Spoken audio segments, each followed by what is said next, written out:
Sudah ada 3 nama bakal calon presiden yang hampir pasti akan maju di Pilpres 2024, yakni Prabowo Subianto, Ganjar Pranowo, dan Anies Baswedan.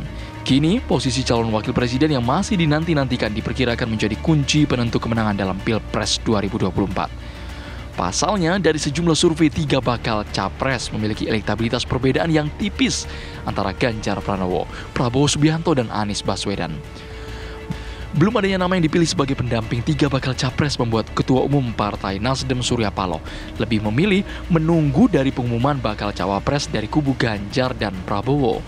Surya Paloh mengungkapkan pihaknya akan melihat terlebih dahulu siapa pendamping Ganjar Pranowo dan Prabowo Subianto sebelum Anies Baswedan memutuskan siapa cawapres yang akan mendampingi di Pilpres 2024.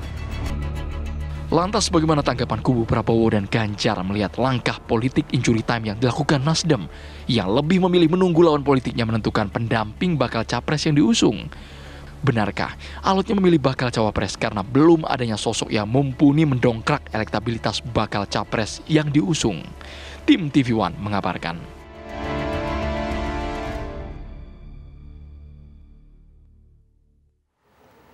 Saya akan kembali mengulang kutipan dari yang disampaikan oleh Pak Surya Paloh kepada rekan-rekan media tadi yang menjadi pangkal dari perbincangan kita malam hari ini, yaitu kan ada kesempatan bagi Nasdem untuk melihat ya dulu, oh ini Pak Ganjar siapa wakilnya, oh ini Pak Prabowo siapa wakilnya. Dia bisa lihat itu kan ada kesempatan, kenapa dia tidak bisa manfaatkan. Nasdem sudah terdepan, tidak usah takut dikatakan dia tertinggal. Dia paling depan. Nah, kita akan melihat sebenarnya apa yang membuat partai-partai ini ataupun juga partai pendukung dari para capres ini kesulitan untuk bisa menyebutkan ataupun juga langsung saja mendeklarasikan siapa pendamping dari ketiga calon presiden yang akan meramaikan bursa pemilu 2024. Dan juga sebenarnya seberapa kuat dari cawapres ini kemudian untuk bisa membantu mendongkrak elektabilitas dari para capres yang kalau kita lihat saat ini dari hasil survei-survei yang sudah diumumkan, ini berbanding ataupun juga berselisih tipis antara yang satu dengan yang kedua lainnya. Nah, kita akan langsung saja bahas mengenai hal ini bersama dengan para narasumber yang sudah hadir di studio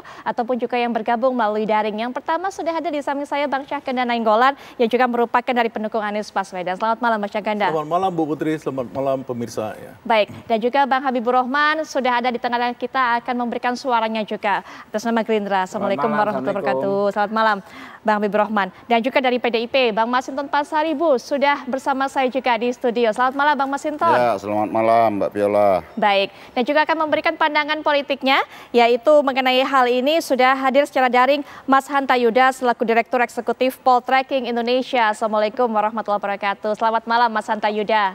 Waalaikumsalam. Selamat malam Putri, selamat malam Bang Masinton, Bang Habib, dan Bang Syahganda. Mohon maaf nggak bisa gabung di studio.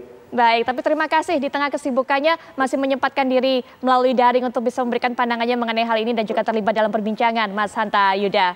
Baik, Mas Hanta, masih rumit untuk bisa memilih siapakah cawapres, sosok yang ideal untuk bisa mendampingi 3 capres ini. Mereka berhitung masing-masing dengan berbagai kelebihan dan kekurangan dari pilihan-pilihan yang sudah ada. Tapi setidaknya kita sudah dengar tadi ada preferensi yang disebutkan oleh Bang Syahganda. Orang Jawa dan juga sudah dijelaskan bahwa nggak apa-apa, nggak masalah kalau timingnya terakhir-terakhir diumumkan. Karena toh hanya 10% bisa mendongkrak elektabilitas dari Mas Anies Baswedan. Mas Hanta silakan.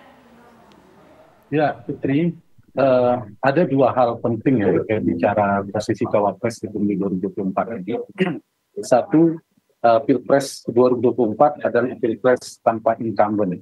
Tidak ada seorang incumbent seperti SBY di periode kedua atau Jokowi di periode kedua yang lebih leluasa menentukan seorang cawapres karena sudah mendapatkan potensi elektabilitas yang cukup tinggi, melampaui angka psikologis bahkan di atas 90%. Sehingga Pak Maruf Amin, Pak Budiono pada saat itu dipilih. Jadi tidak bisa dibandingkan dengan periode kedua. Yang kedua, ada 3 capres yang potensial kuat, yaitu Anies, Ganjar, dan Prabowo, memiliki seperti tadi Prof. Titiwan mengatakan, marginnya, jaraknya sangat tipis. Berbeda kalau jaraknya jauh, ada satu yang dominan. Mungkin dia leluasa menentukan cawapres. Karena itu, dengan 2 faktor ini menyebabkan 2 juga. Satu, cawapres akan menjadi variabel yang cukup determinan dalam membangun poros koalisi bagi partai-partai politik. Jadi, kalau keliru dalam menentukan seorang cawapres, bisa berpotensi mencairkan bahkan membubarkan koalisi. Kalau tepat, dia bisa menyolidkan bangunan koalisi. Yang kedua, posisi cawapres juga menjadi faktor penting dalam menentukan kemenangan karena jarak margin elektabilitas yang rendah tadi. Kalau keliru, kalau tepat menentukan, dia bisa kontributif secara elektoral atau bisa tidak memberi keuntungan tapi juga tidak merugikan. Tapi kalau keliru dalam menentukan cawapres, maka berpotensi juga menggerus potensi si capres. Misalnya tingkat akseptabilitas basisnya kecewa karena si capres memilih seorang cawapres yang tidak dikehendaki oleh basisnya. Nah, karena itu variabel ini menurut saya penting. Seperti tadi rumit disebutkan Putri, saya setuju bahwa karena ini adalah titik yang sangat menentukan, krusial, tapi titik kerentanannya juga di sini. Titik yang harus diperhatikan oleh capres menghadapi sebelum Oktober adalah di posisi cawapres ini. Nah, semuanya 3 poros koalisi ini, terutama Pak Prabowo dan Pak Anies, tadi Pak Bang Habib sudah mengatakan karena belum cukup ya, pasti punya kebutuhan boarding pass. Ada kepentingan, bukan dilema, ada 2 yang harus dikompromikan. Satu sisi butuh cawapres, di mana dibutuhkan dukungan secara boarding pass untuk membangun sebuah koalisi kandidasi untuk pencalonan.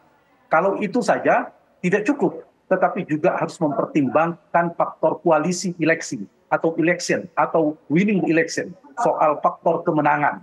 Jadi bagaimana mendamaikan menjadi titik keseimbangan si cawapres ini tidak hanya membawa boarding pass karena si capres mau menang, karena itu harus kontributif secara elektoral. Nah, kalau misalnya hanya sekedar menjadi calon, Putri, itu para ketua umum sudah selesai. Pak Anies dengan Pak AHY sudah mungkin. Kemudian Pak Erlangga atau Pak Muhaimin Iskandar menjadi wakilnya Pak Prabowo sudah selesai.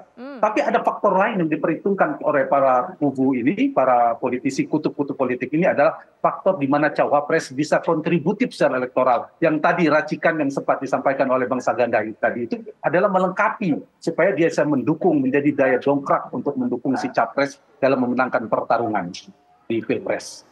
Mas Hanta, keterwakilan kemudian dari suku Jawa termasuk juga kaum Nahdien itu sebenarnya masih laku nggak untuk bisa menggait suara masyarakat di pemilu 2024 kali ini. Tapi nanti mungkin Mas Hanta bisa berikan pandangannya sesaat lagi, termasuk juga kita akan dengarkan nanti bagaimana kalau tadi Bang Habibur Rahman sudah mengatakan kalau sekarang sebenarnya saatnya perang gagasan. Bagaimana kemudian para wakil capres ini memberikan gagasannya. Nanti kita akan dengarkan juga, tapi setelah jeda kami segera kembali. Baik, kita akan kembali lanjutkan perbincangan. Mas Hanta, silakan diberikan tanggapan terhadap apa yang sudah saya sampaikan tadi sebelum jeda. Bagaimana keterwakilan dari masyarakat suku Jawa dan juga Nahdien. Apakah masih menjual hal seperti ini di pemilu tahun ini? Itu berarti kita di 2024, cawapres yang diperlukan itu sama istilahkan cawapres yang diinginkan dan dibutuhkan. Pak Maruf Amin dan Pak Budiono adalah cawapres yang diinginkan, leluasa. Tapi Pak JK adalah profil cawapres yang dibutuhkan. 2004 ini bagi ketiga capres memerlukan kira-kira profil seperti Pak JK. Bisa jadi bukan prioritas yang diinginkan, tapi yang dibutuhkan. Apa yang dibutuhkan dari seorang cawapres? Ada 2 yang paling inti menurut saya. Satu, tingkat akseptabilitas. Yang kedua adalah elektabilitas yang kontribusi. Akseptabilitasnya ke siapa? Akseptabilitas si capres harus cocok.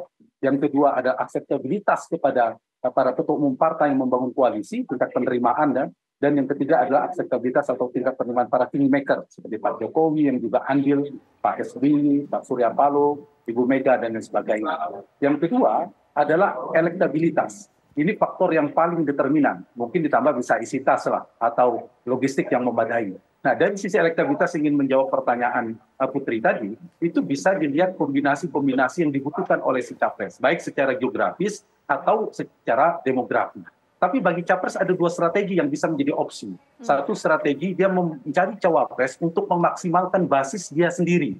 Jadi tidak melulu harus cari yang berseberangan. Misalnya Pak Ganjar belum kuat sudah kuat di Jawa Timur, sudah lumayan potensi, tapi dia masih memerlukan basis lagi tambahan. Dia bisa mencari cawapres di sana.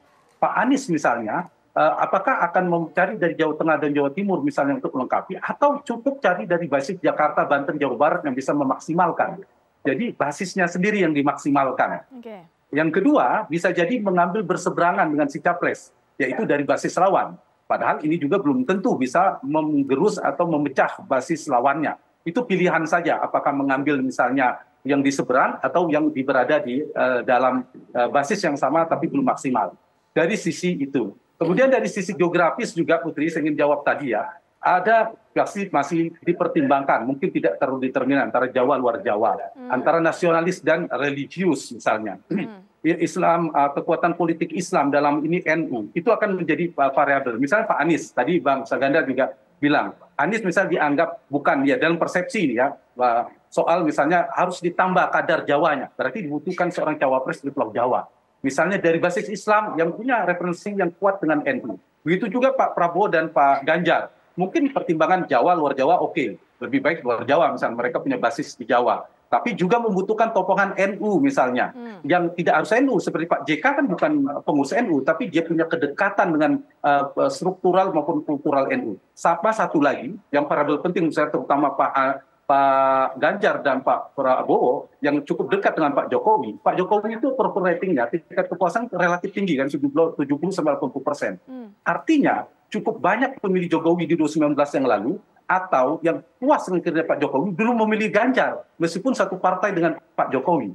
Ini ada basis Pak Jokowi yang potensial diambil oleh Ganjar atau oleh Pak Prabowo sebenarnya untuk mengambil basis mereka tadi. Nah, jadi kombinasi-kombinasi ini saya kira semua partai akan mempertimbangkan, Putri, dari semua nama, beberapa nama. Dan saya mengistilahkan tadi profil Pak JK. Boleh saya misalnya menyebut nama ya, dari Pak Anies misalnya. Anies tentu ada dari partai AHY dan AHER. Luar partai ada Kofifa, disebutkan Andika dan lain sebagainya, Khairul Tanjung. Tapi menurut saya, Ibu Kofifa di luar partai belum tentu bersedia misalnya. Karena jarak tadi, berdiametral dengan pemerintahan. Dianggap Pak Anies antitesa misalnya dan tanda petik.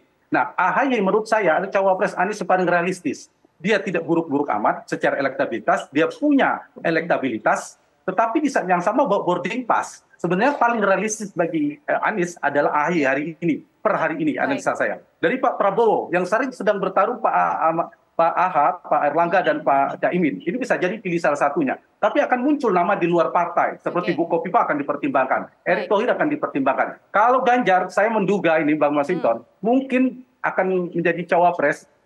Saya perkirakan mungkin ya di salah satu anggota kabinet pemerintahan Jokowi. Saya nggak tahu, ada Sandiaga Uno, ada Erick Thohir, ada Pak Budi Gunawan, ada Pak Mahfud, dan lain sebagainya. Jadi itu ya komposisi yang harus ditarungkan. Satu lagi sedikit, saya setuju tadi, yang paling penting proposal gagasannya harus ditarungkan amunisi para capres ini, dan rekam jejak mereka ketika menjabat di periode sebelumnya. Itu yang paling penting, Putri, yang harus dikawal. Dan tadi itu, sebelum mereka harus pasangan ada koalisi governability, nanti setelah terpilih, tapi sebelum governability harus menang dulu. Koalisi eleksinya dulu dimenangkan. Tapi sebelum mau menang, koalisi kandidasi atau pencalonan juga harus dibereskan persyaratan 20%. Itu tahapan yang dari hulu ke hilirnya. Atau tadi saya balik dari hilir ke hulunya. Baik, Mas Hanta, kita sudah dengarkan tadi bagaimana kemungkinan-kemungkinannya.